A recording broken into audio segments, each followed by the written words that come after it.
this show is assuming that Mike Norvell is the new coach.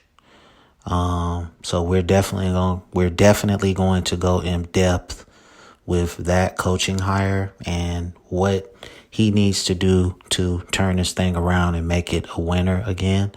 Also, I'm going to do my all-time Seminoles team and my 2020 season predictions. So let's go ahead and get started. I think first off, assuming that Mike Norvell is the coach at this point, he needs to find two great coordinators. I think you've got two on the staff already in Kendall Briles and Jim Leavitt. I think it's a foregone conclusion that Harlan Barnett has to go. Raymond Woody has to go. You just need to revamp that defense. And we just need some guys in there that can actually teach. I don't think zone is that hard to learn. Cover three, basically you're dividing the field into thirds and you're staying as deep as the deepest. Cover four, you're dividing the field into quarters and nothing gets behind you, stay as deep as the deepest. Everybody knows that. If you stay in your zone, you don't chase, okay? If receiver goes out of your zone, then the person in that next zone picks him up. It's that simple.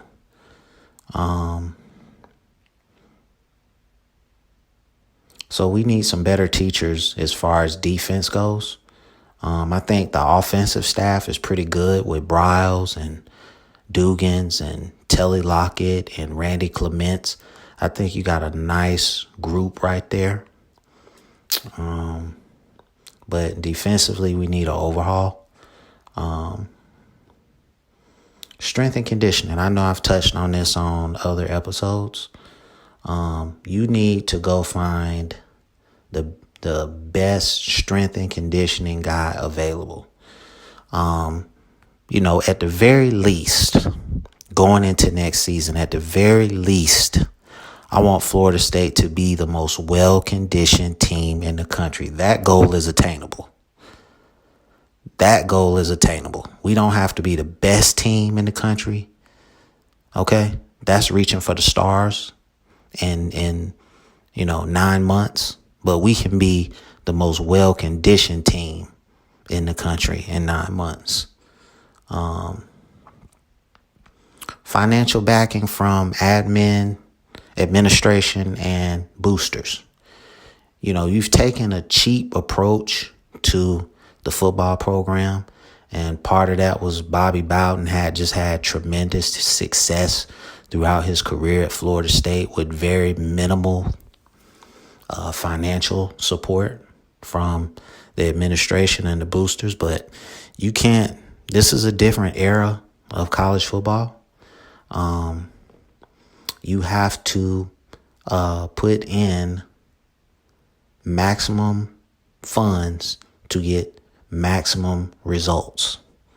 And that's just the bottom line.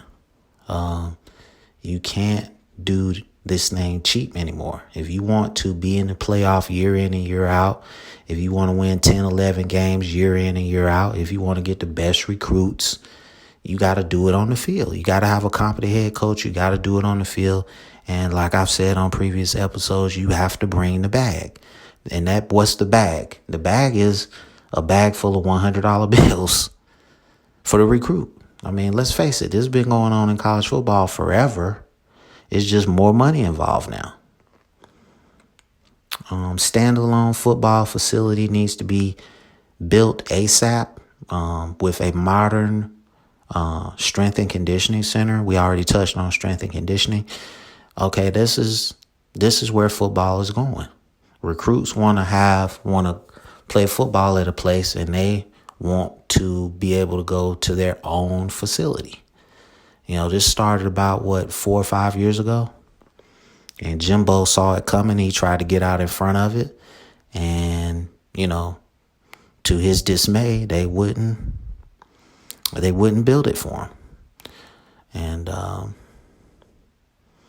so if you would have did this, several years ago, this program would be a lot better off. And I know I've said this in previous episodes, but this is what Mike Norvell has to do so he doesn't be out of a job in 21 games like they did old Willie Taggart. Get players to buy in immediately. That's probably going to be one of the hardest things that you're going to have to do, because this is their third coach in probably as many years.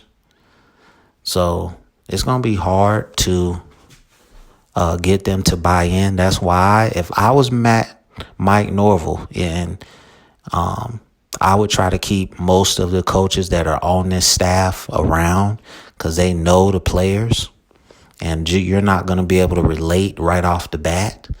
It's going to be a learning curve as far as getting these guys to buy into your philosophy when it comes to football. Next, you got to find some offensive tackles and some defensive ends that are ACC caliber. And when I say ACC caliber, that's not, like what Georgia has or what Clemson has. Just some guys that can make a play, some offensive tackles that can actually hold their blocks and they don't get boat raced on the edge. And then some defensive ends that can actually rush the quarterback. Okay, he's not sitting back there like the Statue of Liberty, just, doing whatever he wants. That's going to be a big time issue. And we touched on this earlier. Teach DBs to play zone coverage. That's paramount. It's really the DBs and the linebackers. When you play zone coverage, you have to get to your zone and you basically, not just stay in one spot, but you have to move around a little bit, to funnel those receivers. Don't let them go untouched into the next zone. And you just have to play with your eyes, as they say, when you play zone, and when a guy comes into your zone, you got him. Everybody knows this. Next, you have to recruit like it's the end of the universe. And I'm not saying go after all 5 stars, but get the best guys that you can get. And I would just offer everybody.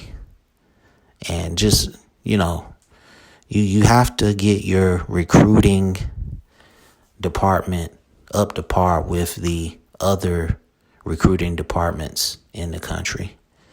The days of being cheap are over. So you just got to come to that realization that recruiting is year round, and you can't just depend on your coaching staff. You got to have a department to recruit. You need 10 to 15 individuals. That is their job, is to recruit for Florida State. You can, like I said, you can no longer, if you want to compete for championships, if you want to be a factor in today's college football, being cheap is not going to cut it. My 2020 predictions for the season, I haven't even looked at the schedule, but based on, I know we play West Virginia in the first game. I'm going to say 7-5 or 8-4 is the best case scenario. This team hasn't demonstrated to me that they can win the games that they should win. Example, Boise State, Wake Forest, Virginia, games that we should have won. But just no tenacity, no sense of urgency, no heart, no fight, no want to. So, assuming that Mike Norvell can come in and flip the culture, make an impression, and get these guys to buy in, I'm still saying 7-5, 8-4. And if he can go 8-4 with this team, open up the floodgates because the recruits are coming. They're going to buy in. And I really should have said this one before the 2020 predictions, but oh well. If you're going to run the spread, no huddle attack, RPO, read option, whatever, can we get a true dual threat quarterback? Okay, a guy that can take off and is not statuesque back there in the pocket. James Blackman can make all the throws, but his mobility is like next to nothing. So unless you're going to go find some good tackles from somewhere, I just don't think you can, put him back out there. Great arm, make all the throws, but he can't escape from no one. So lastly, I want to go to my all-time Seminole team. Defense. My defensive line is Peter Boulware, Andre Wadsworth, Corey Simon, Raynard Wilson. Corners, Deion Sanders, Jalen Ramsey. Linebackers, Derek Brooks, Marvin Jones. And I couldn't decide between Telvin Smith or Ernie Sims. So I kind of got both of them right there. So I'm going to have to think about that. My safeties are Dexter Jackson and Leroy Butler. My offense, my first team offense, that was my first team defense, by the way.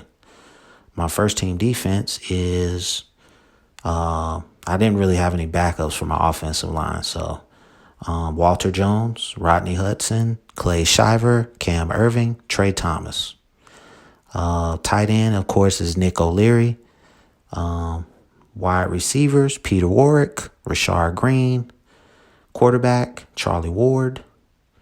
Running backs, Warwick Dunn. I guess I'll throw a little backup action in there. My backup skill positions, because I didn't do any backups on the offensive line. Backup to Peter Warwick, Fred Bolitnikoff. Backup to Rashard Green is going to be E.G. Green.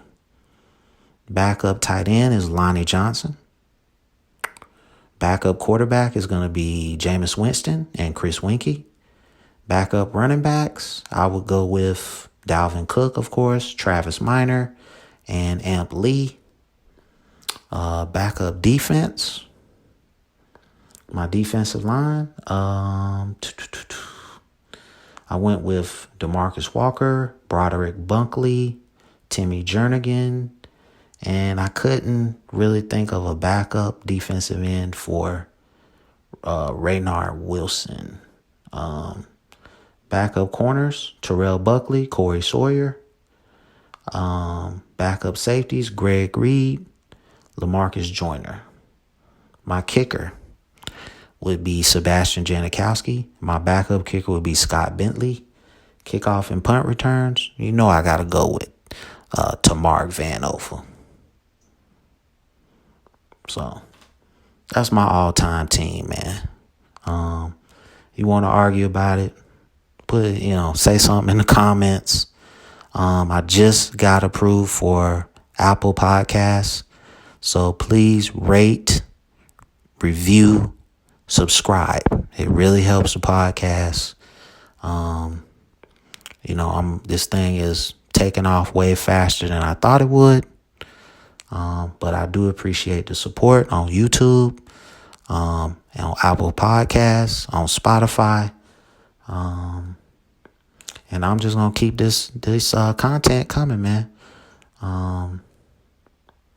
So once again, this is the Go Noles Podcast. And thank you for listening. And Go Noles.